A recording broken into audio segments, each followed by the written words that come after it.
que para que dentro de las identidades trigonométricas más utilizadas son las de los ángulos medios. Es decir, cuando a ustedes aparece en una integral el coseno al cuadrado de x o el seno cuadrado de x, ustedes pueden expresar estas funciones coseno cuadrado y seno cuadrado a través de las fórmulas número 25, que son las que presento en pantalla. ¿Estamos de acuerdo? Es decir, coseno cuadrado de x se puede expresar como, ¿quién? Como un medio de 1 más coseno de 2x y seno cuadrado de x, ¿cómo se puede expresar? Como un medio de 1 menos coseno de 2 veces x. ¿Hasta aquí alguna duda? No, maestra. Muy bien. Entendiendo esto, entonces nosotros podemos, permítanme tantito, chicos, la integral de coseno cuadrado de x, utilizando la identidad trigonométrica. Bueno, una de las identidades trigonométricas de la fórmula número 25, entonces observen, lo primero que tenemos que realizar es linealizar este cuadrado. Entonces, este coseno cuadrado de x, ¿cómo se va a poder expresar? Como un medio de 1 más coseno de 2x diferencial de x.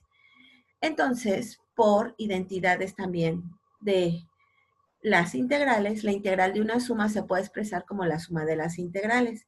Y entonces, ¿qué tenemos? Que esto va a ser igual a un medio ¿de quién? Del integral de diferencial de x más, un medio, del integral de coseno de 2x. Ahora bien, en el caso de la segunda integral, nosotros ¿qué tenemos? Lo siguiente, tenemos una función compuesta, ¿cierto o no? Que ¿quién va a ser nuestro cambio de variable? 2x. Y como tenemos esta función compuesta, ¿qué es lo que tenemos que realizar? Lo siguiente, un cambio de variable en esta sección. Y entonces, ¿quién va a aparecer? Voy a considerar a u como 2x. Y entonces mi diferencial de u va a ser ¿quién? La derivada de esta expresión que es 2 respecto de x por el diferencial de x. Observo que para sustituir a de x tengo que despejarla y obtengo que diferencial de x a que es igual, chicos, a un medio de diferencial de u sobre 2 y sustituyo. Aquí observen que ustedes ya tienen un medio que factorizaron por este medio que tienen aquí. Entonces esto les va a quedar que el integral de diferencial de x, ¿cuánto vale? ¿Cuánto vale el integral de diferencial de x? X. X, como aparece aquí. Y la integral entonces de esta nueva función nos va a quedar como la integral de coseno de u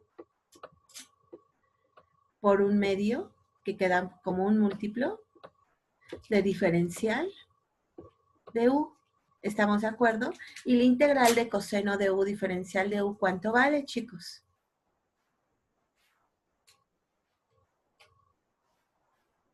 Repito la pregunta. ¿Cuánto vale la integral de coseno de u diferencial de u?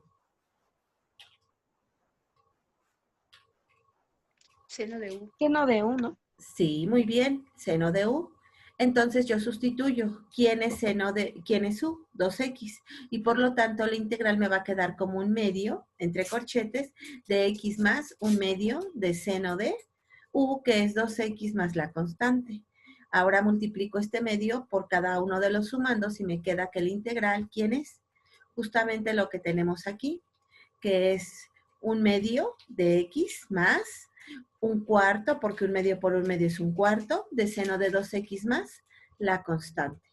Muy bien, chicos. ¿Alguna duda respecto de este ejemplo que acabo de resolver? La integral de 4 más x cuadrada a la 1 medio diferencial de x. Pregunta. ¿Aparece una función compuesta?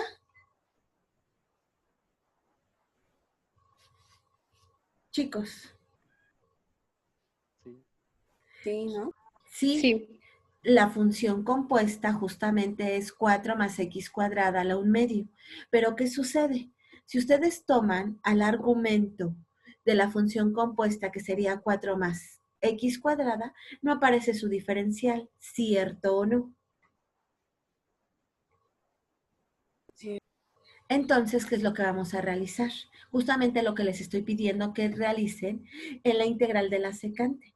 Vamos a multiplicar y a dividir ¿por quién? Por un factor que en donde aparezca el diferencial que yo necesito. Y en este caso, ¿quién es la derivada si yo considero a u como quién? Si considero a u como X cuadrada. bueno, no solamente x cuadrada, sino 4 más x cuadrada. ¿Estamos de acuerdo? ¿Quién va a ser su diferencial? La derivada de esto. ¿Quién es la derivada de esta expresión? 2x 2x. por diferencial de x. ¿Estamos de acuerdo? Y no aparece justamente esto que estoy subrayando, que es el 2x. Entonces voy a multiplicar y dividir por 2x. Observen cómo aquí el autor le llama que esto al final es únicamente multiplicar por la unidad. ¿Estamos de acuerdo? Sí. Este 2x lo multiplicamos y lo dividimos. Y el 2x que no aparece, de momento lo voy a dejar fuera de la integral. ¿Ok? Y entonces, observen, únicamente me queda esto. Y esto yo ya lo puedo integrar utilizando el cambio de variable. Entonces, ¿qué voy a obtener? Lo siguiente, lo que expresa aquí el autor. Esto lo sustituyo por u, a la 1/2, y este va a ser diferencial de u, ¿verdad? Sí. Y entonces, esta integral ya me queda exclusivamente expresada en términos de mi variable u. ¿Cuánto vale su integral? U a la 3/2 sobre 3/2. O bien, aplicando regla del sándwich, bueno, propiedad del sándwich, ¿qué tenemos nosotros? 4 más x cuadrada a la 3/2 por 2/3 multiplicado por 1 sobre 2x más la constante. ¿Estamos de acuerdo? Sí. Muy bien. Sí. Y ya encontramos, o pareciera que encontramos, ¿qué cosa? La integral. Pero, ¿qué sucede? Para que nosotros justamente comprobemos que este es el resultado que tenemos que hacer, pues derivar esto y ver que efectivamente nos da, ¿quién? Esto. Derivemos esto. ¿Cuánto vale la derivada de esto?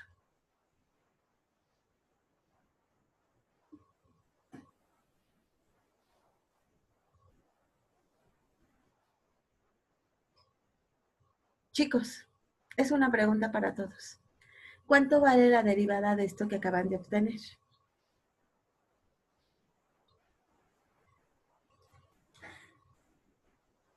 Voy.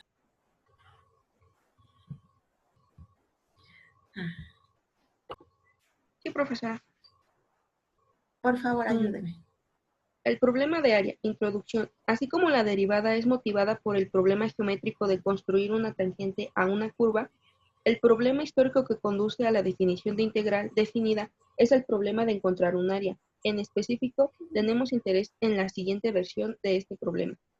Encontrar el área A de una región acotada por el eje X y la gráfica de una función no negativa continua y igual a f de x definida sobre un intervalo AB. El área de esta región se denomina área bajo la gráfica de f sobre el intervalo cerrado AB. El requerimiento de que f no sea no negativa sobre intervalo cerrado AB significa que ninguna parte de esta gráfica sobre el intervalo está por debajo del eje X. Vea la figura 5.3.1. Gracias, Fabiola. Como pueden observar, y ya lo habíamos comentado previamente, las integrales o una de las aplicaciones inmediatas de las integrales es justamente el cálculo de área bajo la curva. Entonces, supongamos que nosotros, como en la figura 5.3.1, tenemos una función y igual a f de x, que está aquí esbozada en azul.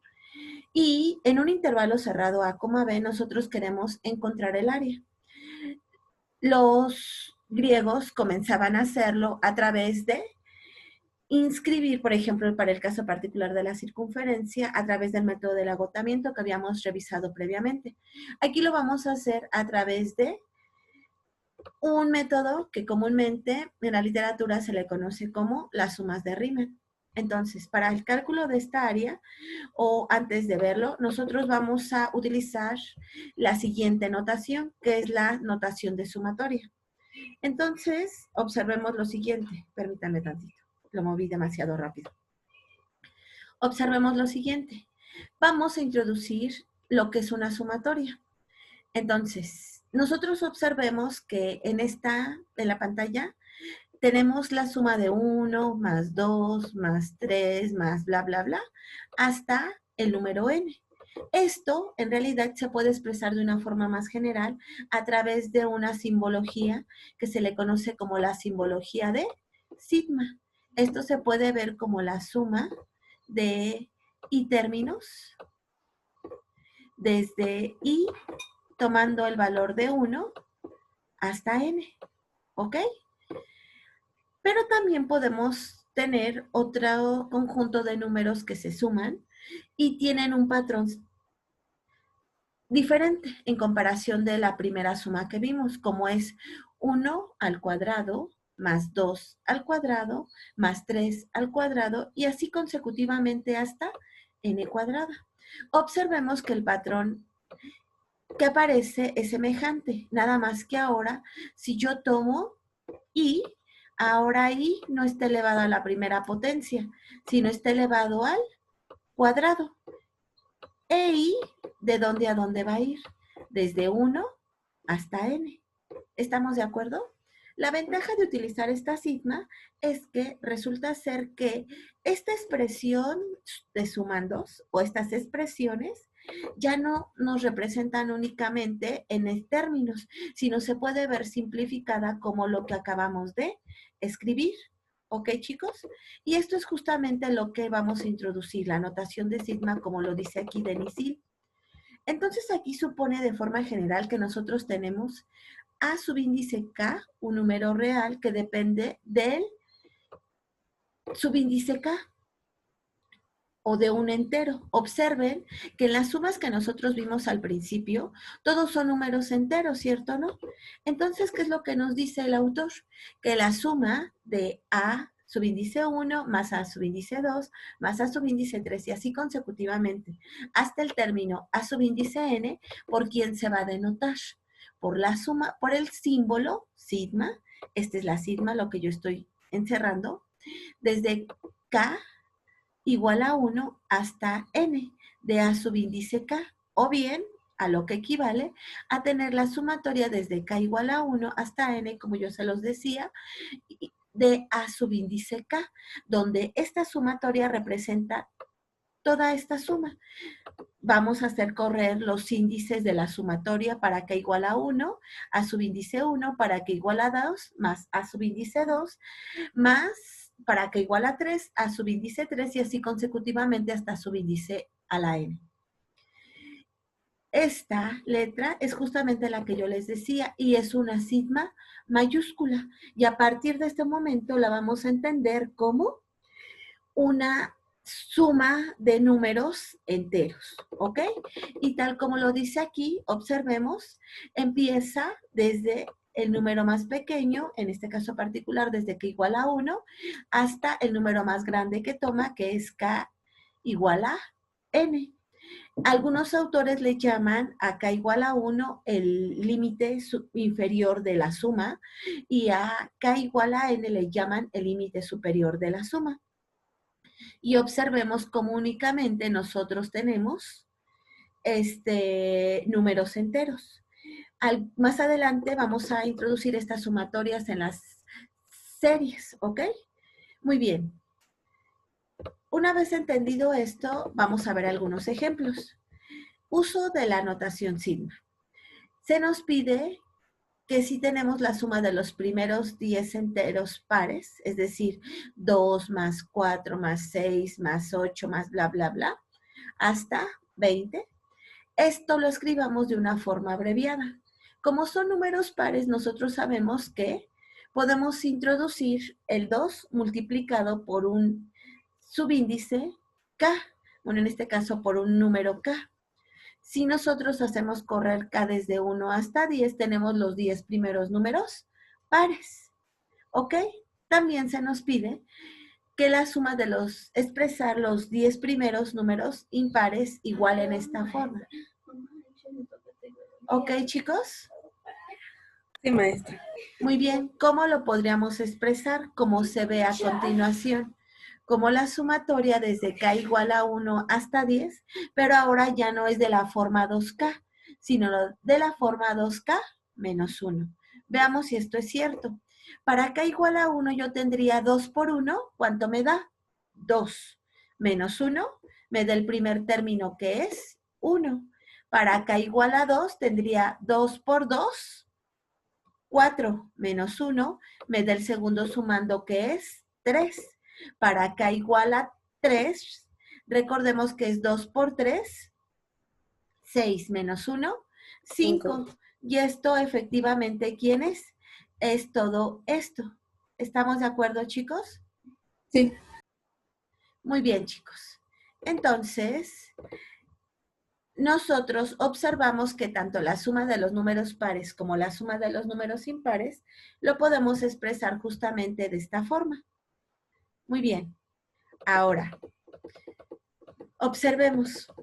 Hasta ahorita nosotros hemos visto únicamente sumatorias en donde empezamos en k igual a 1, pero no es una regla, chicos. De hecho, podemos empezar desde cualquier k. Observemos. Aquí nos dice que el índice de la suma puede empezar no necesariamente en k igual a 1. Por ejemplo, para este conjunto de números empezamos en k igual a 3 y observamos que para k igual a 3, como es 2 elevado a la k, desde k igual a 3 hasta 5, ¿cuáles son sus términos de esta sumatoria? 2 al cubo, el término que sigue o el entero que sigue sería el 4, 2 a la cuarta, más 2 a la quinta. O también podríamos tener el siguiente término. Podríamos tener la sumatoria igual de 2 a la k, pero con k comenzando desde 0 hasta 5. Si comenzamos desde 0, ¿qué tendríamos? 2 a la 0, más 2 a la 1, más 2 al cuadrado, más 2 al cubo, más 2 a la cuarta, más 2 a la quinta. ¿Estamos todos de acuerdo, chicos? Sí. Sí, profesora. Muy bien. Ahora bien, obsérvese que la suma de los 10 enteros positivos impares que vimos en el ejemplo 1 también se pueden expresar de la siguiente forma. Observen, aquí nosotros comenzamos la sumatoria desde k igual a 0 hasta k igual a 9. Pero no, ya no comenzamos con la forma 2 a la k, sino con la forma 2 a la k más 1. Entonces, si empezamos desde 0, tendríamos 2 por 0, 0. Más 1, obtenemos el primer término. Ahora, si yo tengo k igual a 1, sería 2 por 1, 2 más 1. El segundo término sería 3. Entonces, la forma que nosotros vimos en este ejemplo que estoy encerrando en color azul, expresa lo mismo que tenemos aquí. ¿Cuál es la diferencia, chicos? Que aquí su sumatoria empieza en 0, y acá su sumatoria empieza en 1. Aquí le restan un 1, pero aquí ¿qué hicieron? ¿Le sumaron? Le sumo un 1. Un 1. Es decir, ustedes corrieron su sumatoria, comenzando desde 0 y llegando hasta 9. ¿Ok? Sin embargo, no para todas las sumatorias es sencillo hacer esto, como lo podemos ver aquí. Entonces, hay que ver algunas propiedades de las sumatorias para correr los índices, el índice inferior y después el índice superior.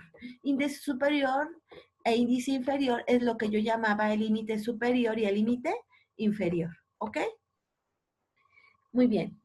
Algunas otras maneras de representar las sumatorias son justamente las que se pueden ver aquí, que no necesariamente yo debo de tener al índice K, sino puedo tener al índice I, al índice J e incluso al índice M, ¿ok? Al final, cada uno de estos índices, o de manera general, se les conoce como índices mudos. No debemos de perder de vista que nos indican lo mismo que hemos estado viendo. Por ejemplo, aquí tenemos la sumatoria desde que igual a 1 hasta 10, de 4 a la K, que podría ser lo mismo si yo tuviera la sumatoria desde I igual a 1 hasta 10, pero de 4i. que es lo mismo que si yo tuviera la sumatoria desde j igual a 1 hasta 10 de 4 a la j. Y observemos cómo estas tres sumatorias que representan lo mismo con distinto índice, I, J y K, nos representan los mismos términos de sumatoria, de 4 a la 1 más 4 al cuadrado más 4 al cubo y así consecutivamente hasta 4 a la 10. Muy bien. ¿Alguna duda hasta aquí de esto que acabamos de revisar, chicos? No, profesora. Muy bien. Veamos entonces algunas propiedades para variar el índice inferior y el índice superior de las sumatorias y algunas otras propiedades. Estas se ven en el siguiente teorema. Muy bien. Nos dice que para dos números enteros positivos, m y n, la sumatoria de una constante por una función en donde sí varía el índice, desde k igual a 1 hasta n, va a ser igual a que yo tenga como múltiplo a la constante por la sumatoria de a a la k desde k igual a 1 hasta n. Es decir, todo aquel número que no dependa del índice k, siendo una constante, queda como múltiplo de la sumatoria, ¿ok?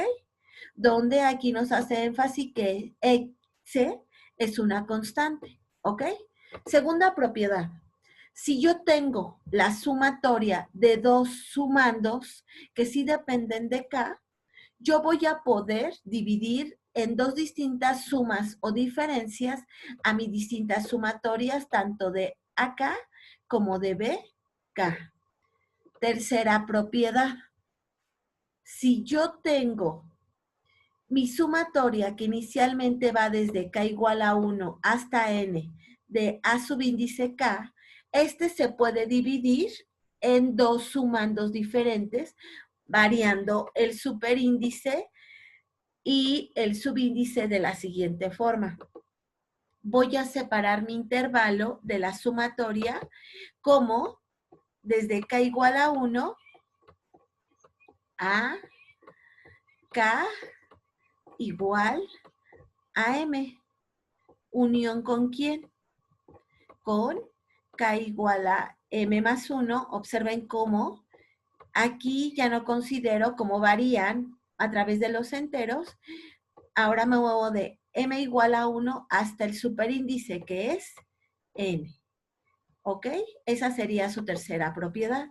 Obsérvese que m necesariamente es menor que ¿quién? Que n. Muy bien. ¿Alguna duda de estas tres propiedades? No. Muy bien. Aquí nada más vamos a demostrar la propiedad número 1, que nos dice que equivale a tener la ley distributiva. En este caso me dice que la sumatoria, bueno, más bien es la propiedad número 2, de k igual a 1 hasta n, se puede ver como quién. Como la sumatoria la voy a distribuir en cada uno de estos tres sumandos, que es a la k más b a la k más c a la k. Se puede ver como la sumatoria de a la k desde k igual a 1 hasta n más la sumatoria desde k igual a 1 hasta n de b a la k más la sumatoria desde k igual a 1 hasta n de c subíndice k. ¿Ok? Se les queda de tarea las demostraciones de 1, 2 y 3. Muy bien. Veamos algunas otras propiedades o fórmulas para tener el uso de estas sumatorias de una forma más amigable. Supongamos que tenemos un entero positivo n y c como cualquier constante. La primera propiedad me dice que la sumatoria de una constante desde k igual a 1 hasta n, ¿a qué va a ser igual? Como c es una constante por la propiedad que nosotros vimos anteriormente, se sale de la sumatoria y únicamente me queda un 1. Y entonces voy a obtener que k va a ir desde 1 hasta n y me quedaría 1 así consecutivamente. No varía y nada más me va a quedar n veces la constante. ¿Estamos de acuerdo, chicos? No cambia la sumatoria porque no depende de una i o en este caso de una k. Únicamente me va a quedar el término enésimo. ¿Ok? Sí. ¿Estamos de acuerdo? Muy bien. Veamos la segunda propiedad. En este caso, observen, sí aparece la variable k. Y mi sumatoria va a ir desde k igual a 1 hasta k igual a n. ¿Qué me dice esta propiedad? Lo siguiente, que cuando yo sumo estos números, esto va a ser igual a ¿quién? A n por n más 1 sobre 2. ¿Estamos de acuerdo? Estas propiedades son las que nos va a ayudar en las sumas de Riemann. Entonces, la sumatoria desde k igual a 1 hasta n de k va a ser igual a n por n más 1 sobre 2. Tercera propiedad. Si yo tengo que sumar k al cuadrado, desde k igual a 1 hasta n, ¿esto a qué va a ser igual? A n por n más 1 por 2 a la n más 1 sobre 6, desde k igual a 1 hasta n. Y cuarta propiedad. La sumatoria de k cúbica desde 1 hasta n es igual a n al cuadrado por n más 1 al cuadrado sobre 4. Ahora bien, aquí nos dice el autor, déjenme decirles, les voy a adelantar un poco, que estas sumatorias, así como las están viendo, ya son series, que son los temas que vamos a ver al final para este parcial. Estas series, de hecho, obsérvese. Aquí nosotros nos está diciendo en la primera fórmula que nosotros estamos sumando n veces ¿quién? La constante. Observen, es la sumatoria desde k igual a 1 hasta n de c. Entonces tengo c una vez para que igual a 1 más c, para que igual a 2 más c, para que igual a 3 y así consecutivamente hasta el término enésimo. Por eso nos dice que esta sumatoria desde que igual a 1 hasta n de la constante va a ser igual a, ¿cuántas veces aparece c? N veces c. Y ya demostraron la primera propiedad. Ahora, para la segunda propiedad, nosotros tenemos lo siguiente, la sumatoria desde k igual a 1 hasta n de k. Nosotros observemos que, lo que yo les decía, a esta sumatoria pues ya la podemos llamar S o serie. Y entonces voy a tener la suma de 1 más 2 más 3 y así consecutivamente hasta el término enésimo. Observen cómo aquí el autor pone dos términos previos a n, que es n-1 y es n-2, o de forma equivalente. Observen, esta sumatoria también se puede ver como n más n-1 más n-2 y así consecutivamente hasta 1. ¿Estamos de acuerdo? Ahora bien, ¿qué voy a realizar? Lo siguiente. Estas dos sumas son lo mismo. ¿Estamos de acuerdo, chicos? La única diferencia es que, ¿qué tengo? La única diferencia es que una empieza en 1 y la otra empieza en n. ¿Estamos de acuerdo? Voy a sumarlas. Voy a sumar tanto del lado izquierdo como del lado derecho. Del lado izquierdo, ¿qué obtengo? 2s. S más S, 2S. Pero del lado derecho tengo este más este, n más 1. 1 más n menos 1, ¿cuánto me da? N más 1. 3 más el término n menos 2, ¿cuánto me da, chicos? 3 más n menos 2 me da n más 1. Y así consecutivamente voy a sumar término a término hasta llegar a los últimos términos. Me voy a parar en el penúltimo y en el antepenúltimo. N menos 2 más 3, ¿cuánto me da? N más 1. N menos 1 más 2, ¿cuánto me da? N más 1. Y finalmente, N más 1, N más 1. ¿Estamos de acuerdo, chicos? Sí, profesora. Perfecto. Ya que entendimos esto, entonces, ¿qué vamos a hacer ahora? Nos damos cuenta que en realidad, ¿cuántos términos de n más 1 tengo? N. Es decir, estas sumatorias se pueden ver como n veces n más 1. Pero yo, ¿a quién quiero calcular en realidad? a la suma únicamente. Entonces, este 2 que tengo aquí multiplicando, ¿cómo pasa del otro lado de la igualdad? Dividiendo. Y entonces, yo obtengo justamente lo que acabamos de mencionar, que la sumatoria de K términos se puede expresar como N por N más 1 sobre 2. Y ya demostraron la propiedad número 2. ¿Ok? Esta idea nos va a servir para, repito, las sumas de Riemann que vamos a ver en unos momentos. Muy bien.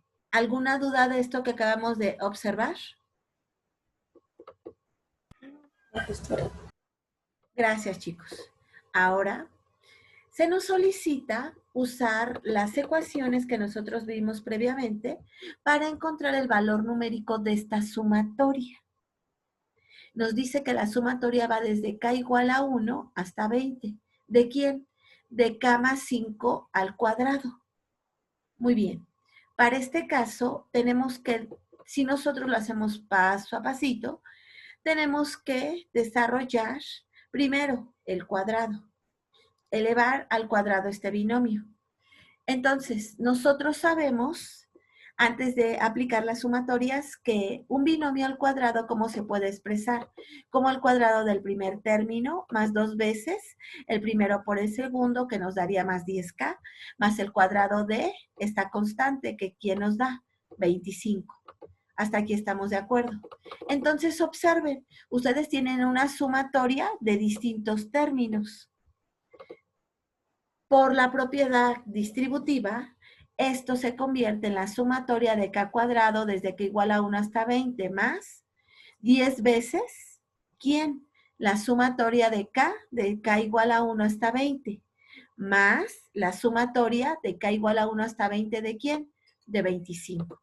Y ya teniendo distribuida así mi sumatoria, ya puedo aplicar las propiedades 1, 2 y 3 que vimos en el teorema anterior. ¿Estamos de acuerdo, chicos? Y vamos a desarrollar. Nosotros vimos que para K al cuadrado, ¿cuánto vale esta sumatoria desde K igual a 1 hasta 20? Nosotros vimos que es N. En este caso particular, nuestra N vale 20. Aquí voy a desarrollar a continuación la primera sumatoria. Es la sumatoria desde K igual a 1 hasta 20 de K cuadrada. Por la propiedad que nosotros vimos, nosotros aquí observamos que N es igual a 20, K cuadrada que es igual a 20, porque es N, por N más 1, que sería 21, por 2N, en este caso 2 por 20, nos da 40 más 1, sería 41, ¿sobre quién, chicos? Sobre 6. Que es justamente esto que aparece aquí. ¿Estamos de acuerdo? Ahora voy a desarrollar este término que estoy subrayando en azul. Entonces tendría 10 veces ¿quién? El término de la sumatoria desde que igual a 1 hasta n, que en este caso nuevamente, n es igual a 20. Para n igual a 20, entonces, ¿qué tendría? Para la sumatoria de K, N, ¿cuánto vale N? 20 por N más 1, que sería 20 más 1, 21, dividido sobre 2, ¿ok? Y ahora la sumatoria de la constante 25, desde K igual a 1 hasta 20, que sería N, ¿cuánto vale N? 20 por 25, ¿ok? Ahora, ¿qué es lo que tengo que realizar? La suma de todos estos términos, que sería 20 por 21 por 41 sobre 6.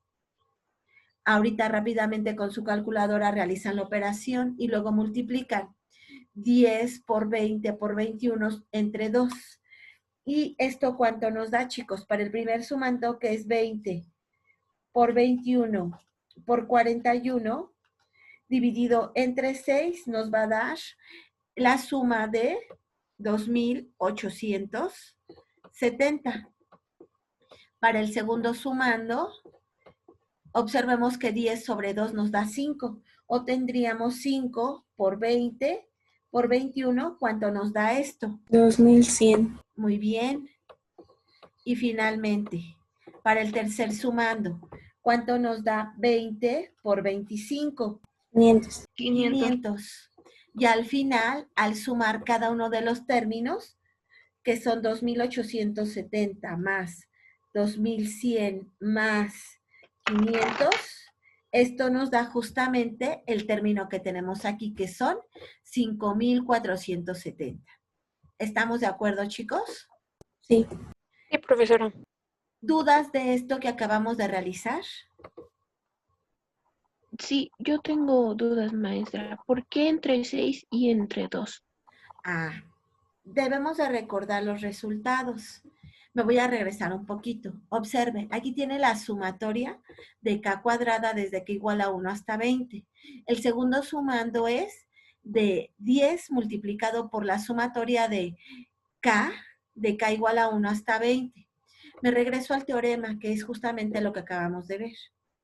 Aquí usted tiene, nosotros ocupamos los resultados 1, 2 y 3, el 4 no. Para k cuadrada, en nuestro caso particular, n ¿cuánto vale? 20.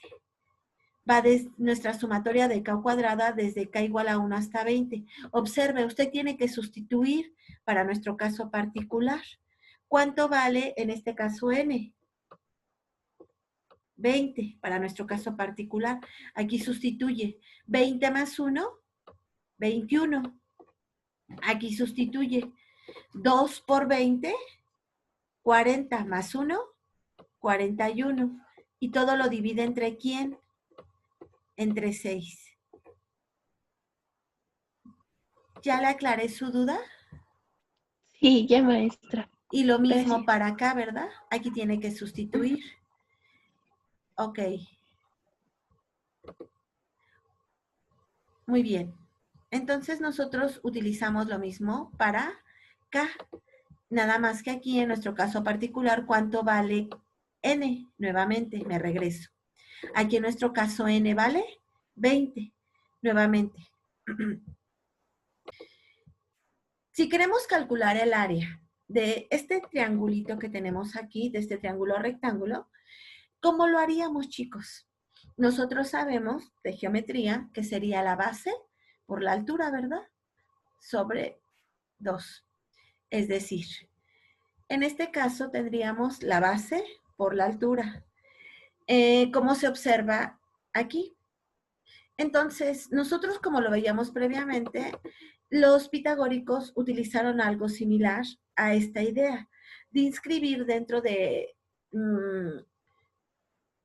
figuras no regulares, figuras regulares, como es el caso del triángulo, y aproximar el área debajo de eso. Por ejemplo, en esta misma figura 5.2.3, pero el inciso B que tenemos aquí, supongamos que tenemos que calcular el área debajo de esta recta, cuya función específica es y igual a h sobre b multiplicado por x. Entonces, ¿qué es lo que podríamos hacer? Por conveniencia, podemos utilizar la misma idea, considerando que nuestro intervalo ahora va a ir de 0 a la coordenada b, 0. Entonces, podríamos particionar o dividir en distintos subintervalos este intervalo completo, de tal forma que cada vez nos aproximemos más al área debajo de esta recta. ¿Y cómo lo podríamos hacer? De la siguiente manera, dividir en n subintervalos del mismo ancho. Esta idea que nosotros estamos escribiendo aquí fue la idea que tuvo Riemann, en donde a cada una de estas áreas o de estos incrementos dividimos a b sobre n. Lo hacemos nuevamente y nos queda 2 veces el incremento de x2, b sobre n. Nuevamente 3 sobre n y así consecutivamente, y a cada uno de estos elementos los vamos a denotar por x. Subíndice 1, 2, 3, así consecutivamente hasta n, y no olviden ponerle la estrellita, porque hace referencia a que nosotros estamos subdividiendo en intervalos cada vez más pequeños. Entonces, de forma general, al dividir esto en intervalos cada vez más pequeños, observo lo siguiente. Puede hacerse cada vez más pequeño si n tiende ¿a dónde? A infinito. Obsérvese en esta figura 5.3.3. Yo primero lo hago en rectángulos que tengan esta base y esta altura. Observen, sé que la altura va variando. La base no, la base es la misma. Hago lo mismo aquí en el inciso B, pero ahora estoy por arriba. Algunos autores de forma más formal a esta figura del inciso A le llaman sumatorias inferiores y a el cálculo de las áreas de estos rectángulos por encima le llaman sumas superiores, ¿ok? Y a este del inciso B observemos que cada vez se acerca más y no es ni inferior, pero tampoco superior, sino que queda justamente debajo de la curva. Pero observemos lo que yo les comentaba, si hacemos cada vez más pequeñas estos rectángulos, como se observa en el inciso D, que observamos que cada vez nos acercamos más al área bajo la curva.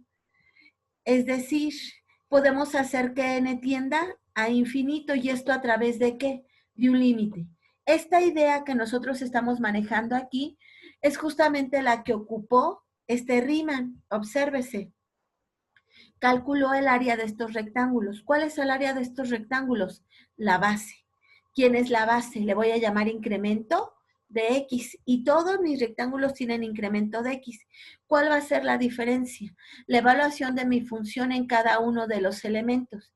Recordemos que le voy a llamar X subíndice 1 asterisco, X subíndice 2 asterisco, y así consecutivamente hasta X subíndice N, por lo que el área debajo de esta curva va a ser F de X subíndice 1 por incremento en X más F de X subíndice 2 asterisco por incremento en X, y así consecutivamente.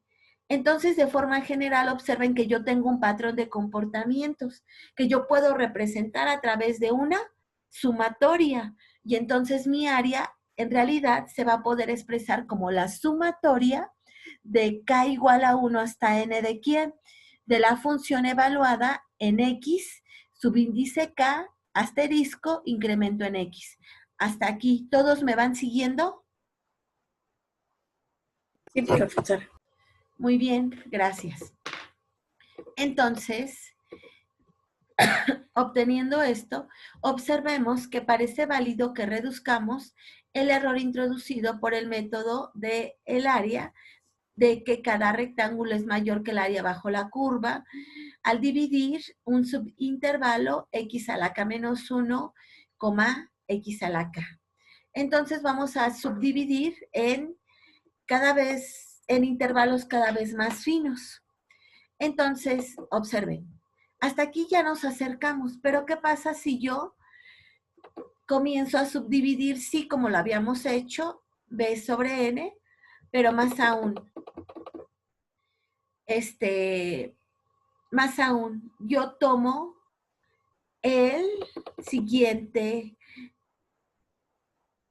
la siguiente división. Expreso X a la subíndice K asterisco como K veces B a la N. Específicamente, si yo evalúo la función en ese término X a la K asterisco, yo voy a obtener ¿qué? Específicamente una altura H sobre N por K, y voy a obtener específicamente que el incremento en X va a ser B sobre N, porque tengo N subintervalos y mi intervalo va de 0 a B. Entonces, al sustituir en mi sumatoria, yo voy a tener que mi área va a quedar expresada como la sumatoria de K igual a 1 hasta N de ¿quién? De F a la XK. Sustituyo esto aquí y obtengo esto. Y en vez de poner incremento en X, pongo B sobre N. Observo que B, H y N por N me queda N al cuadrado, son constantes respecto de la sumatoria, y únicamente me queda la sumatoria de K, desde K igual a 1 hasta N. Pero por el resultado número 2 del teorema que revisamos, esta sumatoria, ¿cómo se puede expresar? Como n por n más 1 sobre 2, multiplicado a su vez por b por h sobre n al cuadrado. Pero esto también lo puedo expresar como ¿quién? De la siguiente forma. N cuadrada sobre n cuadrada me da 1.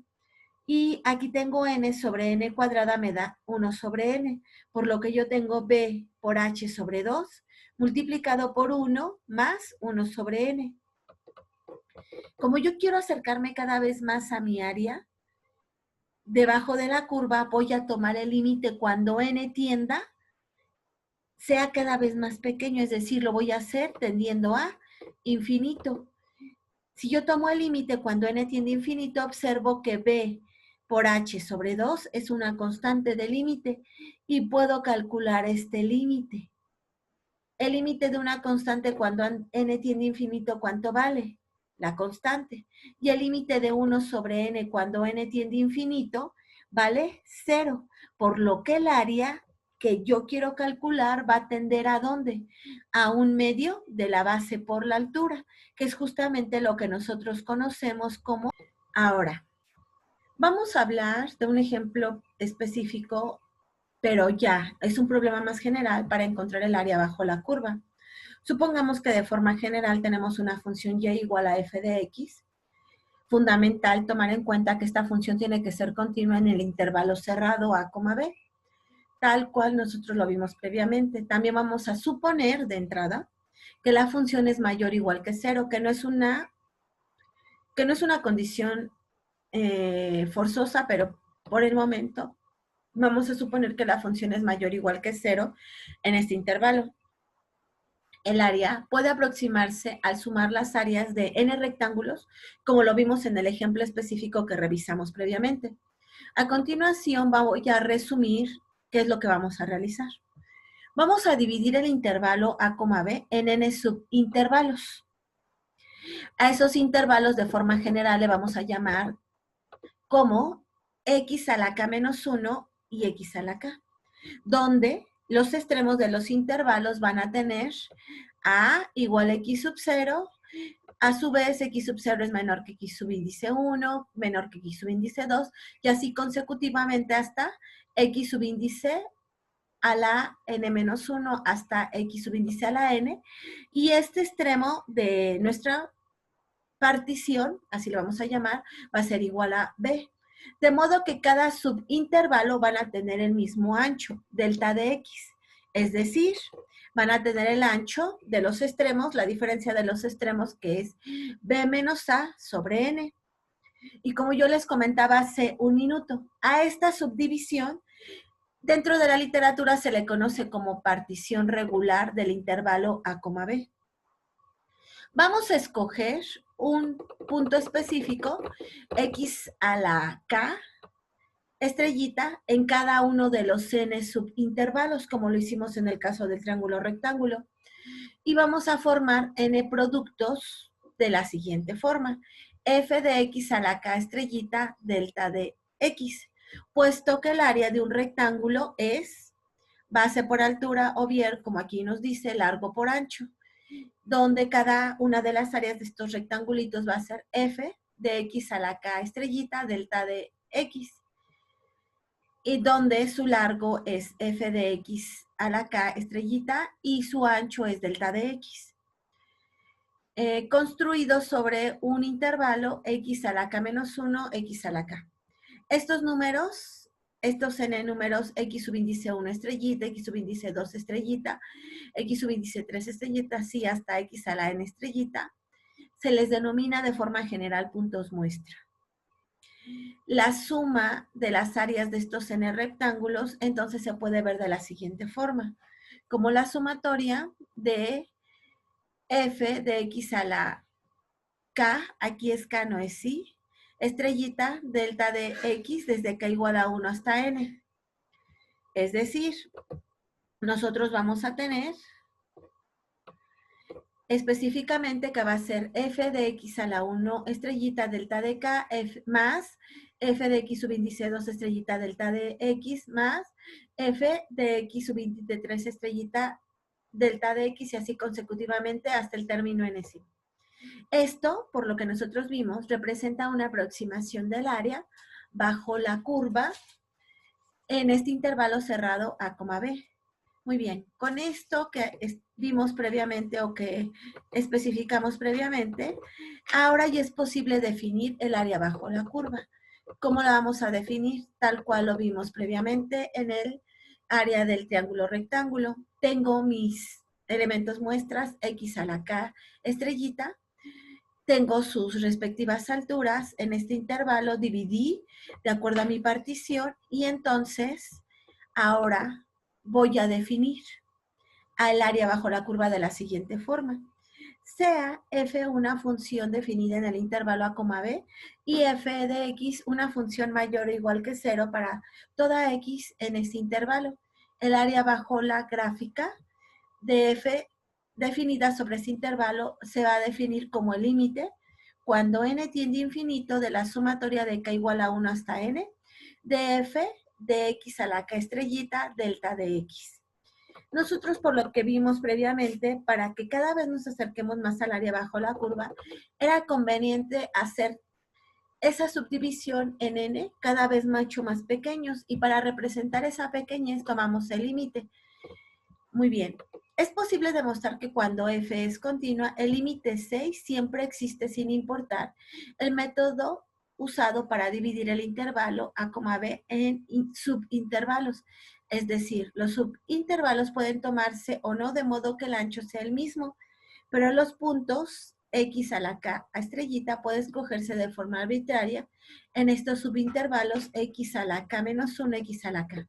No obstante, si los subintervalos no tienen el mismo ancho, entonces en 6 es necesario un tipo diferente de límite.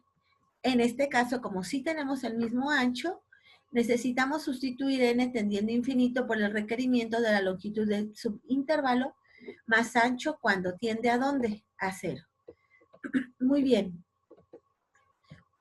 Vamos a hacer esto de forma práctica. Para usar 6, supongamos que escogemos un elemento x a la k estrellita, como se hizo en el análisis previamente, donde vamos a tener que x a la k estrellita es el punto fronterizo derecho de cada subintervalo.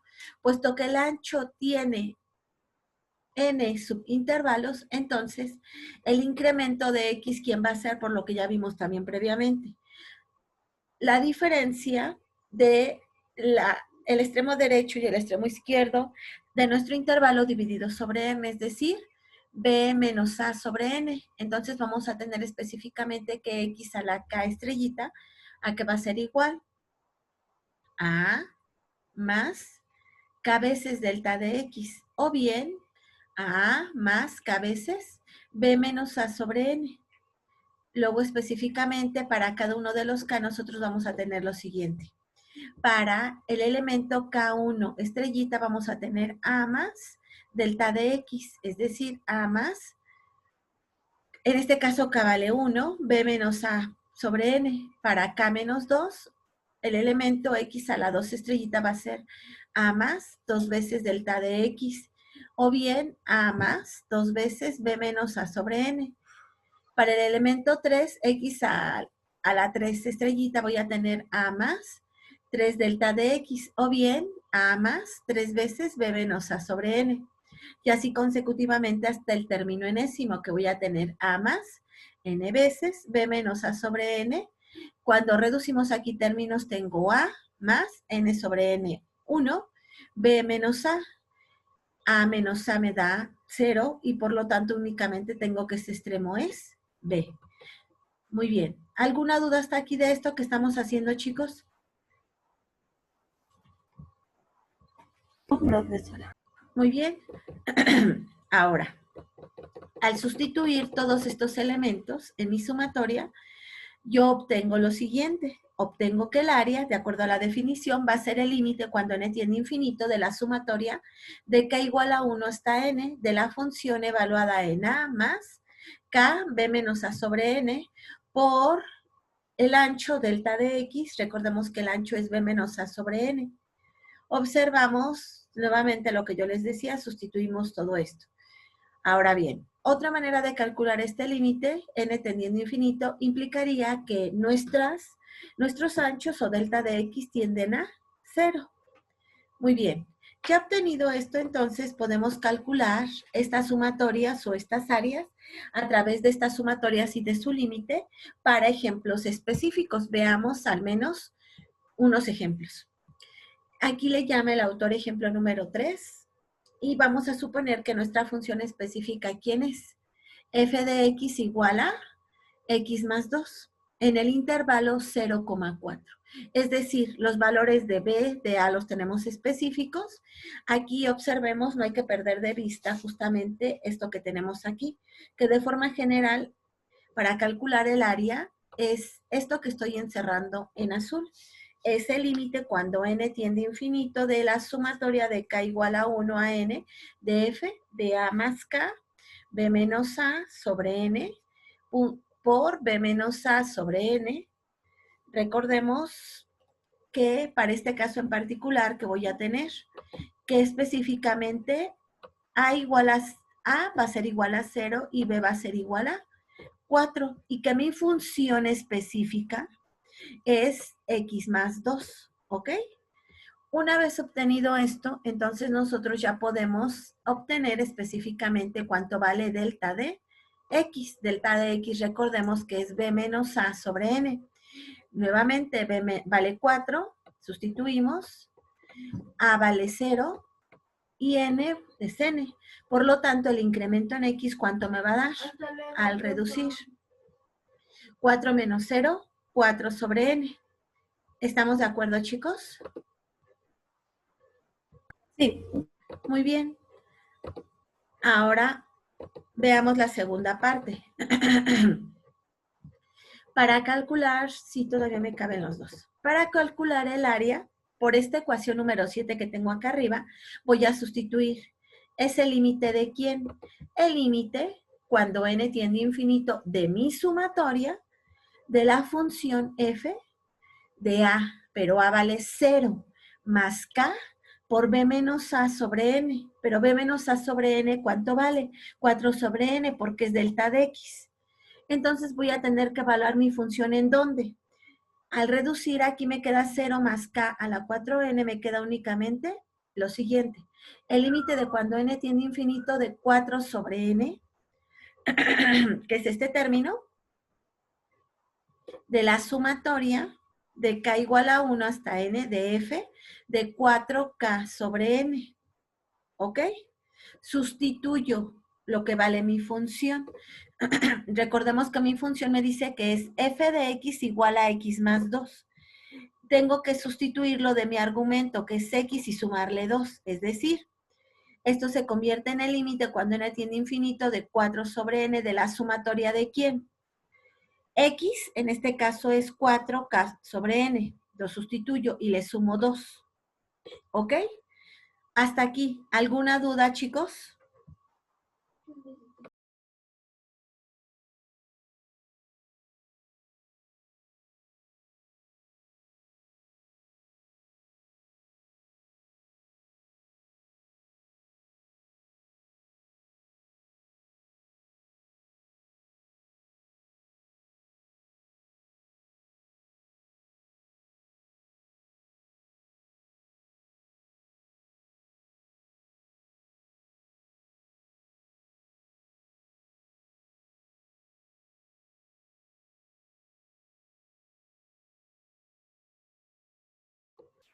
Muy bien, chicos. Entonces, sustituyo.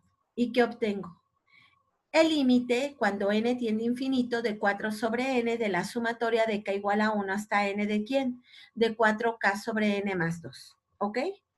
Por propiedades de las sumatorias, aquí puedo aplicar la propiedad de distribución, ¿cierto o no? Todo lo que no tenga k sale de la sumatoria y la sumatoria de estos dos sumandos es la sumatoria de cada término. Por lo que me queda el límite de cuando n tiende a infinito de 4 sobre n de ¿quién? 4 sobre n no depende de k, queda como un múltiplo de esta sumatoria, de la sumatoria de k igual a 1 a n de k, más 2 veces la sumatoria de k igual a 1 hasta n de 1. Vamos a utilizar las propiedades de las sumatorias que vimos en el teorema 5.3.1. Y recordemos nuevamente que la sumatoria, esto me va a quedar el área igual al límite cuando n tiende a infinito de 4 sobre n de ¿quién? De 4 sobre n. Esta sumatoria va a ser igual a n por n más 1 sobre 2, más la sumatoria de una constante es n veces la constante, que sería 2 veces por n. ¿Hasta aquí tenemos alguna duda, chicos? Profesora. Perfecto. Ya que no tenemos dudas, entonces ¿esto cuánto va a ser? El límite cuando n tiende a infinito ¿de quién? Multiplico 4 por 4, 16. Este 2 queda fuera. Y esta n por n queda debajo de n. Y aquí me queda n por n más 1, más aquí. Al multiplicar 4 por 2 me da 8. N sobre n me queda 1 por 8, 8. Aquí voy a factorizar. N por n, n cuadrada sobre n, 1. N por 1, n sobre n cuadrada, 1 sobre n. ¿Hasta aquí estamos de acuerdo, chicos? Muy bien. Entonces calculo el límite de cada uno de estos términos, porque ya calculé las sumatorias. Es el límite de la, bueno, el 8 que aparece en los dos sumandos, lo puedo factorizar y calculo el límite. El límite de 1 cuando n tiende a infinito es 1, por lo que tengo este 8. Pero este límite de 1 sobre n cuando n tiende a infinito, ¿a dónde va a tender, chicos? Por lo que nosotros sabemos. Repito la pregunta. ¿A 8 también?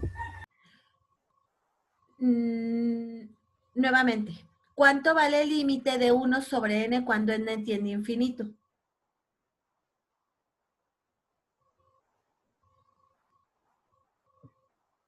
Simplemente se nos olvidó. Entonces, este límite de 1 sobre n cuando n tiende a infinito va a tender ¿a dónde? A 0. Ahora bien, el siguiente límite, que es el límite de la constante 8, cuando n tiende a infinito, va a tender ¿a dónde? A 8. Entonces, este límite tiende a 8. El primer límite tiende a 8. Y son los límites que justamente aparecen aquí, 8 más 8. Por lo tanto, el área de bajo la curva de esta recta, en el intervalo de 0 a 4, ¿cuánto vale? 16 unidades cuadradas. Encuentre el área de f de x igual a 4 menos x cuadrada en el intervalo de menos 1,2. ¿Ok? Muy bien. Para calcular nuevamente esta área, recordemos nosotros que debemos de identificar cuánto vale A y cuánto vale B en mi intervalo. En este caso A vale menos 1 y B ¿cuánto vale? 2. Entonces, esto me va a poder permitir calcular delta de X, que es B menos A sobre N. Sustituyo B, que es 2, menos A, que en este caso es más 1. Esto me da 3 sobre N. ¿Ok? Ya calculé el ancho de mi intervalo, de mi partición que voy a utilizar. El ancho de cada rectángulo está dado por 3 sobre N. Ahora bien, voy a calcular o voy a ver el comportamiento de cada uno de los elementos XK asterisco. Voy a comenzar por X a la subíndice 1 asterisco.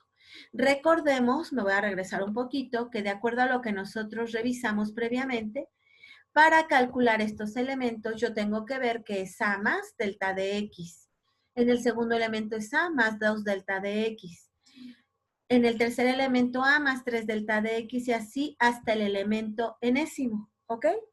Entonces sustituyo y encuentro para este caso que X1 asterisco a que va a ser igual a A, que es menos 1, más delta de X, que es 3 sobre N. El segundo elemento, que es X subíndice 2 asterisco, es A más 2 veces delta de X, y esto equivale a tener menos 1 más 2 por 3 sobre N. Es decir, esto es menos 1 más 6 sobre N. Para el tercer elemento es menos 1 más 3 veces delta de x. 3 por 3 sobre n. Esto se reduce a menos 1 más 9 sobre n. Hasta el enésimo elemento, que ¿quién va a ser? Menos 1 más n veces 3 sobre n. Observo que aquí n sobre n es 1. Yo obtengo menos 1 más 3, me da 2. Ahora bien, ya que encontré eso, ahora voy a calcular la longitud de cada rectangulito, es decir, f de x subíndice 1 estrellita, f de x subíndice 2 estrellita, hasta el elemento f subíndice n estrellita. Calculo f de menos 1 más 3 sobre n. En este caso particular, recordemos que tenemos que nuestra función, ¿quién es? Nuestra función es 4 menos x cuadrada, donde vea x, pongo 4 menos x cuadrada y sustituyo aquí. Yo obtengo para el primer elemento menos 1 más 3 sobre n, es decir, 4 menos 1 más 3 sobre n al cuadrado. Para el segundo elemento, ¿qué tendría? F de menos 1 más 6 sobre n, es decir, 4 menos 1 más 6 sobre n al cuadrado. Para el tercer elemento, ¿qué tendría? F de menos 1 más 9 sobre n, o bien 4 menos 1 más 9 sobre n al cuadrado. Llegando al enésimo término, ¿qué obtengo? Obtengo f de menos 1 más 3 sobre n. Aquí recordemos que reducimos. Entonces, al sustituir aquí me va a quedar f de 2. Porque aquí me queda menos 1 más 3, que era lo que tenía aquí. 4 menos 2 al cuadrado me da 4. 4 menos 4 me da 0.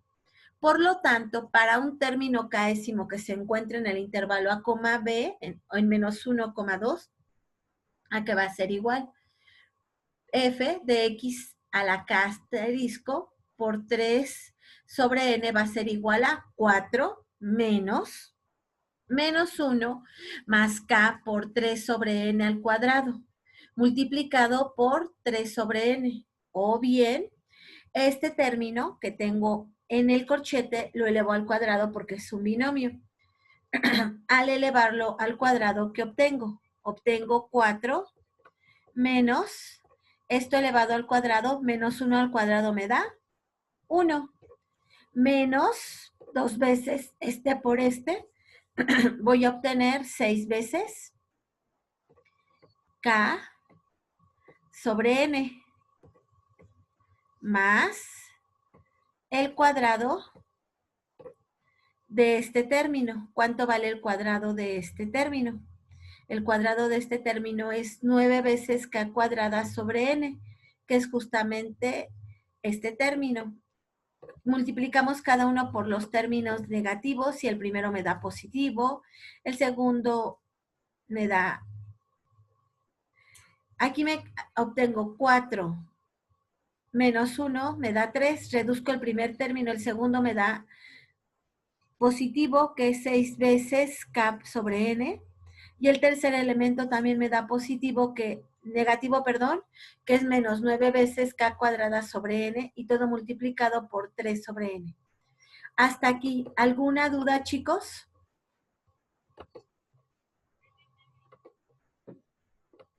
No, profesor. Muy bien. Ya obtenido esto, ahora recuerdo que el área es aproximadamente igual a la sumatoria de este elemento késimo, a la sumatoria de k igual a 1 hasta n de f de x a la k estrellita por 3 sobre n, delta de x. Es decir, es todo esto que tengo, la sumatoria de todo esto que tengo desde k igual a 1 hasta n. Si multiplico, obtengo lo siguiente. El área, de forma general, va a ser el límite cuando n tiende a infinito de la sumatoria de k igual a 1 hasta n. O bien, la sumatoria de k igual a 1 hasta n de 3 más 6 a la k sobre n menos 9k cuadrada sobre n por 3 a la n. Como este término de 3 sobre n no depende de k, sale de la sumatoria, solo queda al lado del límite. y calculamos cada una de estas sumatorias. La primera sumatoria es la sumatoria de la constante. La segunda sumatoria, el término de 6 sobre n queda como múltiplo y solo me queda la sumatoria de k. Y la tercera sumatoria, Presente, maestra. menos 9 sobre n cuadrada queda como una constante. El término de quién, de la sumatoria de k cuadrada, ya la podemos calcular. Calculemos las sumatorias. Obtenemos el límite de cuando n tiende a infinito de 3 sobre n. Recordemos, de acuerdo a lo que vimos previamente, que la sumatoria de una constante de k igual a 1 hasta n es igual a 3 a la n. ¿Estamos de acuerdo? La segunda sumatoria, ¿quién va a ser? Es 6 sobre n. La sumatoria desde k igual a 1 hasta n de k va a ser igual a n por n más 1 sobre 2. ¿Estamos de acuerdo, chicos? La tercera sumatoria sería 9 sobre n cuadrada por la sumatoria de k cuadrada de k igual a 1 hasta n, que es n por n más 1 por 2n más 1 sobre 6. Ahora hay que reducir términos. Aquí multiplicamos este término por este, que sería 3 por 3, 9, n sobre n, 1, y me quedaría 9. Para este segundo término sería 3 por 6, 18, n cuadrada, multiplicada por n cuadrada más n, me quedaría 9 por 18 sobre 2, 9, y me quedaría 1 más 1 sobre n. Este término me quedaría, puedo dividir 3 por 9 sobre 6. 3 por 9 me da 27 sobre 6. Me da 9 medios. ¿Sí estamos de acuerdo? Reducimos aquí los términos. Aquí observemos que es n cuadrada. Sobre n cuadrada me da 1 más 1 sobre n. Y a su vez esto multiplicado por 2 más 1 sobre n. ¿Todos ven por qué llegamos a esto, chicos? Calculamos el límite de los tres sumandos cuando n tiende a infinito. El primer límite es 9. El segundo límite, el límite de 1 es 1 por 9, 9. Pero este límite cuando n tiende a infinito, ¿cuánto vale? 0. En este tercer término tenemos 9 medios. El límite de 1 nos da 1. Cuando n tiende a infinito, este límite tiende a 0. El límite de 2 nos da 2. Pero el límite de 1 sobre n cuando n tiende a infinito nos da 0. Por lo tanto, aquí vamos a tener 9 medios por 1 por 2. 2 sobre 2 nos da 1 y me queda menos 9. Por lo tanto, voy a obtener que mi área va a ser igual a 9 unidades cuadradas. Previa vimos que el área bajo la gráfica de una función continua no negativa f sobre un intervalo cerrado AB se definía como el límite de una suma. En esta sección verá que el mismo tipo de proceso límite conduce al concepto de integral definida. Sea y igual a f de x una función definida sobre un intervalo cerrado a, b, considere los siguientes 4 pasos. Muchas gracias. Saraí Martínez, ¿me ayuda por favor con el primer punto? Sí. Divide el intervalo a, b en n subintervalos. xk menos 1, xk. De anchos, delta de xk igual a xk menos 1. A es igual a x0 menor que x1 menor que x2. Así hasta x n menos 1 menor que x a la n igual a b. La colección de números se denomina partición del intervalo y se denota por p. Ya, gracias. Aquí. Muchas gracias. Manuel Álvarez, ¿me ayuda por favor con el segundo punto? Sea P el mayor número de los n anchos de los subintervalos delta de x subíndice 1, delta de x subíndice 2 hasta delta de x subíndice n, el número P se denomina norma de la partición P. Escoja un número x subíndice k asterisco en cada subintervalo. X subíndice K menos 1, X subíndice K, como se muestra en la figura 5.4.1. Los n números X subíndice 1, X subíndice 2, X subíndice 3 hasta X subíndice n se denominan puntos muestras en estos subintervalos. Gracias. A ver, dos puntos que nosotros ya comenzamos a ver previamente en el cálculo de áreas, que es importante que debemos de tener una función definida, continua, en un intervalo cerrado A, B, y vamos a particionar, o en su caso, como sinónimo, dividir nuestro intervalo en subintervalos con un ancho delta de X, ¿cierto o no? A esa partición, de forma general, lo vamos a llamar ¿de qué forma? P. Ya la distancia de la partición se le llama norma. A la magnitud de esa partición, norma. Y a partir de este momento, las normas se les van a denotar con dos puntitos, con dos rayitas a la derecha y a la izquierda de la letra P. ¿Ok? No hay que perder de vista, porque esta es una pregunta que frecuentemente me hacen, es ¿y por qué se le pone la estrellita a X? Porque son puntos muestras, porque son puntos arbitrarios que ustedes pueden tomar. Esto solamente es un conjunto de puntos muestras. En el intervalo A, B pueden tomar cualquier otro conjunto de puntos muestras. Entonces, para distinguirlo de cualquier otra partición que puedan tomar, porque no es la única partición que ustedes pueden tomar, vamos a tomarlos aquí como puntos muestras y los distinguimos por...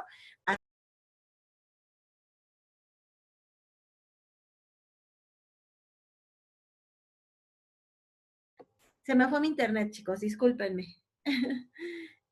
No sé por qué de pronto. Pero bueno, les comento.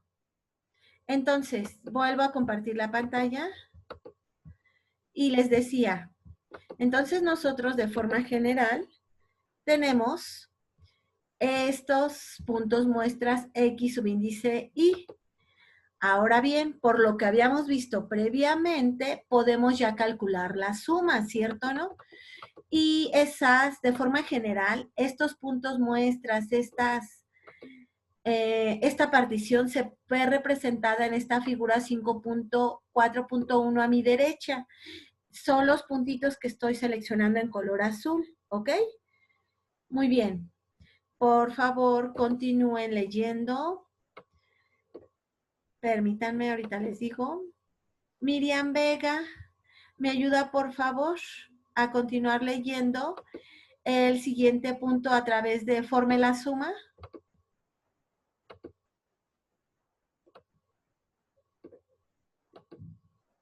Ok. Mariana Baños, ¿me ayuda por favor a leer a partir de forme la suma?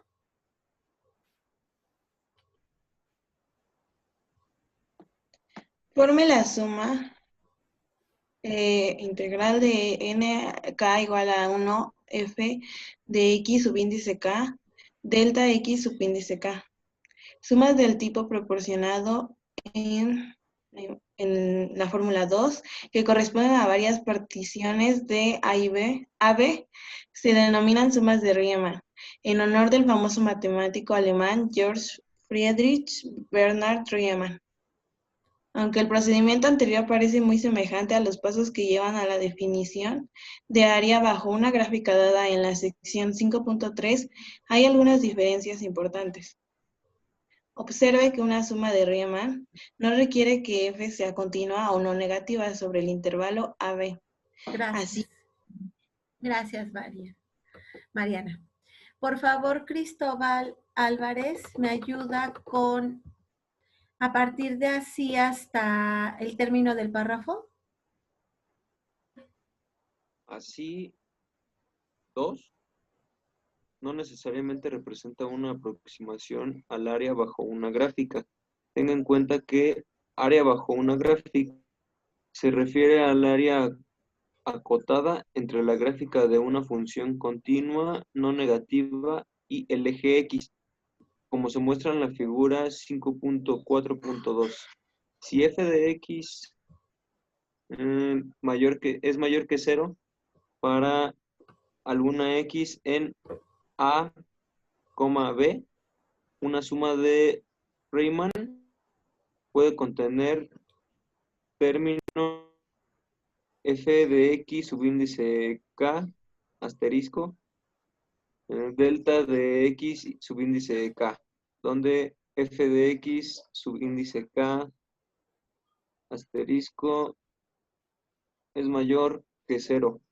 En este caso, los productos f de x subíndice k, delta de x subíndice k, son números que son los negativos de las áreas de rectángulos trazados bajo el eje x. Ok, muchas gracias. A ver, observemos. Lo importante, observen que las sumatorias o en los cálculos de área que nosotros veíamos previamente, se nos solicitaba que la función fuera estrictamente mayor o igual que 0, ¿cierto o no? Pero observamos en esta figura 5.4.2, a mi derecha, que no necesariamente. De 0 en adelante, de la x, es mayor que 0. Pero ¿qué pasa? Para valores de x menores que 0, mi función es menor que 0. De hecho, es decreciente. Entonces, no importando que suceda esto, ¿qué es lo que nos dice? Que las sumas de Riemann, o más bien el área por encima de esta curva, sí se va a poder calcular. Y de hecho, a través de un procedimiento similar al que nosotros hemos estado revisando. Por eso hace unos minutos yo les decía, no es una condición necesaria que la función sea mayor que 0. Puede ser menor que 0 y es lo que estamos viendo justamente. Vamos a ver un ejemplo específico. Este es el ejemplo. Nos dice que calculemos o usemos la suma de Riemann para f de x igual a x cuadrada menos 4 sobre el intervalo menos 2,3 con 5 subintervalos determinados por x sub 0 igual a menos 2, x subíndice 1 igual a menos 1 medio, x igual a 2 igual a 0, x igual a 3 igual a 1, x igual a 4 igual a 7 cuartos, x igual a 5 igual a 3. Observemos que aquí nosotros tenemos puntos ya específicos, x subíndice 0, 1, 2, 3, y más aún, tenemos puntos muestras también específicos. X subíndice 1 estrella menos 1, X subíndice 2 estrellas menos 1 cuarto, X subíndice 3 estrella 1 medio, X subíndice 4 estrella igual a 3 medios, y finalmente, X subíndice 5 estrella igual a 5 medios. Y se nos pide encontrar la norma de la partición. Ahora bien, en la figura 5.4.3, permítame, nosotros, que es este, observamos lo siguiente. Observamos que x de k va a tomar valores desde 0 hasta 5. Y vamos a determinar 5 subintervalos considerando los puntos x subíndice 1, x subíndice sub 0 y también los puntos muestras. Vamos a tener los intervalos de menos 2 a menos 1. A menos 1 medio particularmente. Luego de menos 1 medio a 0, luego de 0 a 1, luego de 1 a 7 cuartos, luego de 7 cuartos a 3 y luego de menos 2 a 3. Muy bien. Observemos que estos puntos en rojo son justamente los puntos muestras y que inicialmente nuestros intervalos van, tal cual vienen aquí marcados, de menos 2 a menos 1 medio y luego de menos 1 medio a 0, que es este, y luego de 0 a 1, luego de 1 a 7 cuartos y así consecutivamente. Ahora, ¿qué es lo que vamos a hacer? Vamos a evaluar el ancho de cada subintervalo. Es decir, f de x subíndice 1 estrella. Es decir, f de menos 1. Nosotros recordemos previamente que f de x es x cuadrada menos 1. ¿Ok? Entonces sustituimos en esta expresión y ¿qué obtenemos? X cuadrada, que en este caso es menos 1, al cuadrado menos 1. ¿Esto cuánto vale, chicos? Menos 1 al cuadrado Permítanme tantito. Entonces nosotros al sustituir tenemos menos 1 al cuadrado, que es 1, menos 4, ¿cuánto nos da? Menos 3. Menos 3. Ahora, para menos 1/4 tenemos menos 1/4 al cuadrado, que ¿cuánto les da?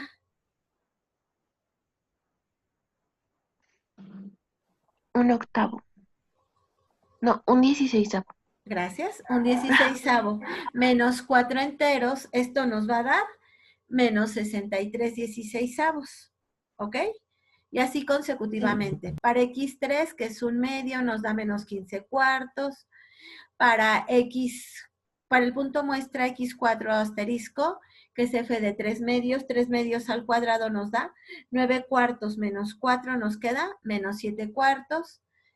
Y f de el punto muestra 5 asterisco nos da f de 5/2, que al final nos queda como 9/4. Ahora hay que calcular el ancho de cada subintervalo. Recordemos que es la distancia del punto x1 al punto x0. Recordemos, por lo que nosotros vimos acá arriba, que x1, ¿cuánto vale?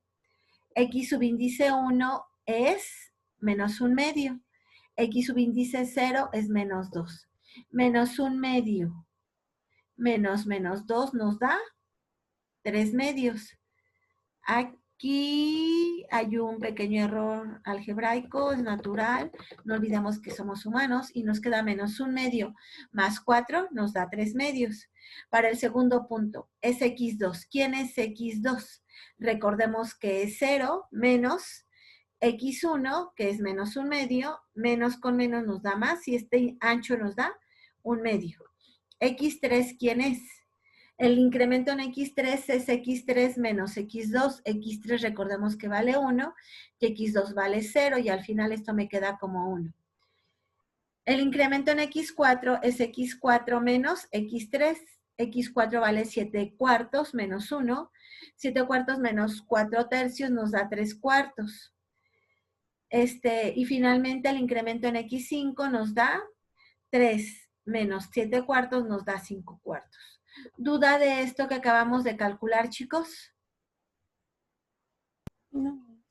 Entonces, ¿qué nos dice? La suma de Riemann para esta partición y es selección del punto muestra, ¿quién va a ser? Lo siguiente.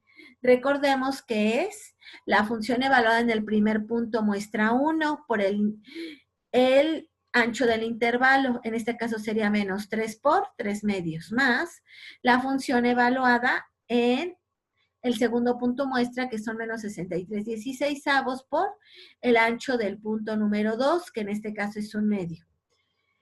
La función evaluada en el punto 3, que nos da menos 15/4 por el ancho, que es 1. La función evaluada en el punto muestra 4, que son menos 7/4, multiplicado por 3/4. Y finalmente más la función evaluada en 5/2, o en el punto muestra 5, que son 9/4, por el ancho del intervalo, que son 5/4. Al sumar todos estos elementos nos da aproximadamente menos 2.79 sobre 32, lo cual equivale a tener menos 8.72. Y finalmente nos dice que para analizar los valores de los 5 puntos del ancho del intervalo, observamos que la norma de la partición es igual a 3/2. ¿Esto cómo lo obtuvo? Obtuvimos finalmente aquí los anchos de cada uno, elevamos al cuadrado y al final sumamos, y esto al final, ¿cuánto nos debió de haber dado? 3/2. ¿Ok? ¿Alguna duda hasta aquí de esto que realizamos, chicos? Una función definida sobre un intervalo cerrado A, B, entonces la integral definida de f de A a B se denota por integral de B de A en B. F de x derivada de x se define como la integral de BA, función de x derivada de x. El límite cuando P tiende a 0 con la sumatoria de 1 sobre n. F funciones de x asterisco subíndice k por delta x subíndice k. Gracias. Por favor, David Ulises, ¿me ayuda a leer el siguiente párrafo?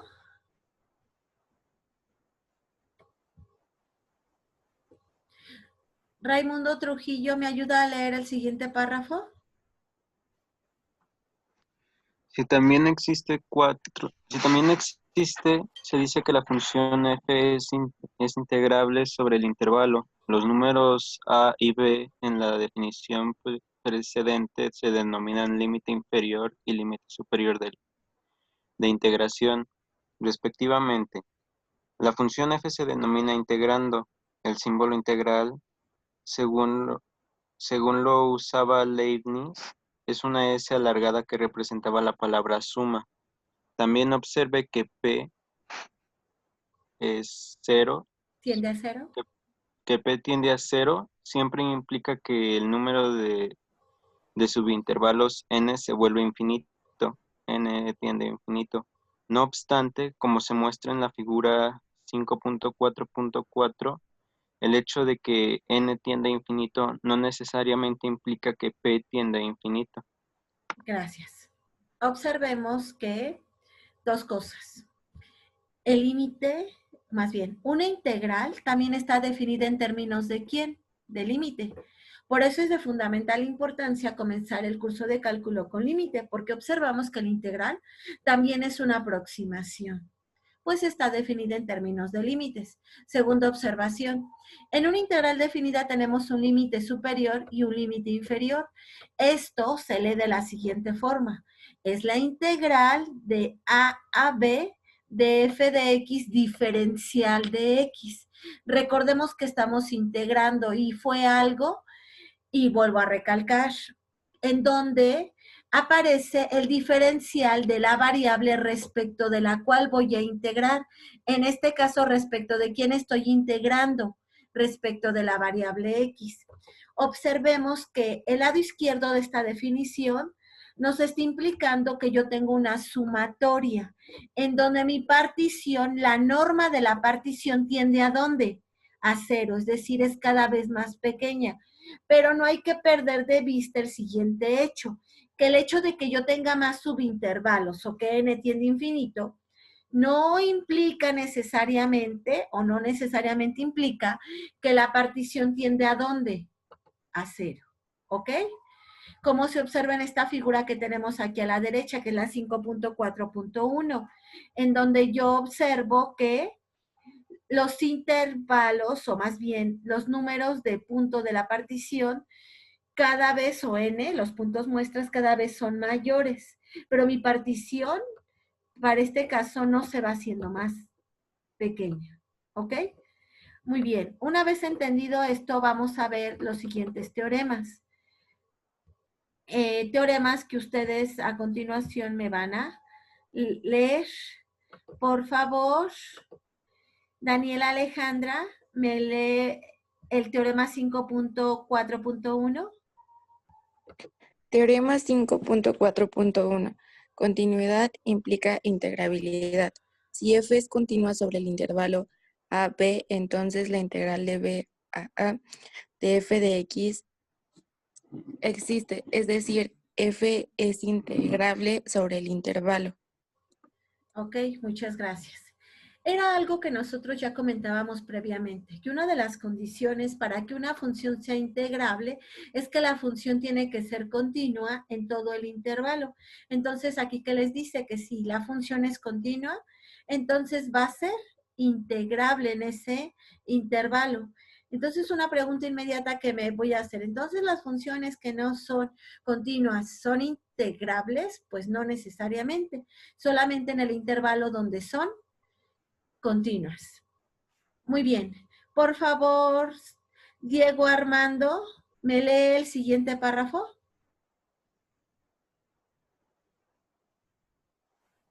Daniela Cano, lee el siguiente párrafo, por favor. Sí. Hay funciones definidas para cada valor de x en a, b, para las cuales el límite en 4 no existe. También, si la función f no está definida para todos los valores de x en el intervalo, la integral definida puede no existir.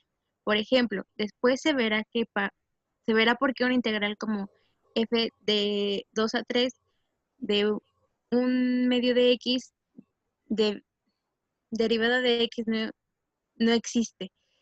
Observe que y es igual a un medio de x es continua en x es igual a 0 y no está acotada sobre el intervalo. Sin embargo, a partir de este ejemplo, no debe concluirse que cuando una función f tiene una discontinuidad en a, b, de b a, integral de b a de f de x derivada de x necesariamente no existe. La continuidad de una función sobre a, b es condición suficiente, pero no necesaria para garantizar la existencia de integral de BA de f de x derivada de x. El conjunto de funciones continuas sobre a, b es un subconjunto de funciones que son integrables sobre el intervalo.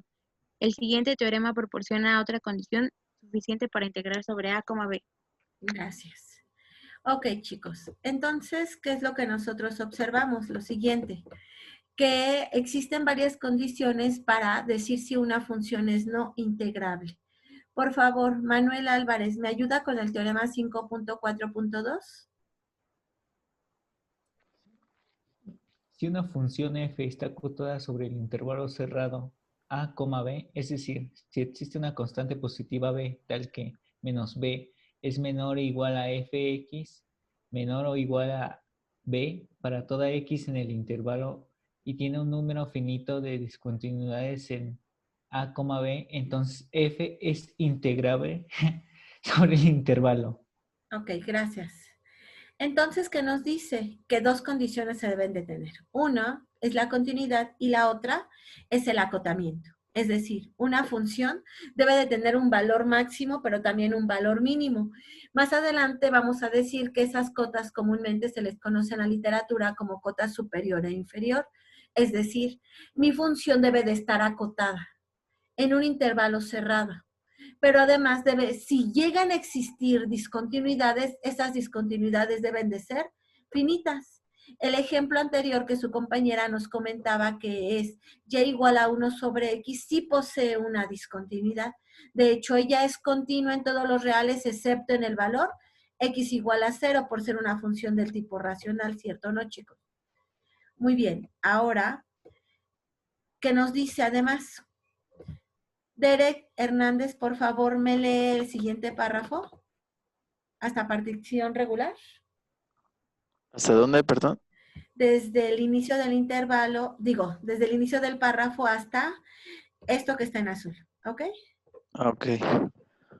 Cuando una función f está acotada, su gráfica completa debe estar entre dos rectas horizontales, y igual a b y y igual a menos b. En otras palabras, el valor absoluto de f de x menor o igual a b para toda x en a y b, la función f de x es igual a 4 en los puntos 0 menor o igual a x menor que 2. 1, 2 menor o igual a x menor o igual a 3. Mostrar en la figura 5.4.5 en discontinua en x menos 2, igual a 2. Pero está acotada sobre 0,3, puesto que f de x menor o igual a 4 para toda x en 0,3. Para el caso de 1 menor o igual que f de x menor o igual que 4 para toda x en 0,3, muestra que f está acotada sobre el intervalo. Por el teorema 5.4.2 se concluye que la integral de 3 f de x diferencial de x existe en la figura 5.4.6. Muestra la figura gráfica de una función f que no está acotada sobre un intervalo AB. Sin importar cuánto grande sea el número de b escogido, la gráfica de f no puede estar continua a la región entre las rectas horizontales y igual a b y y igual a menos b. Ok, gracias.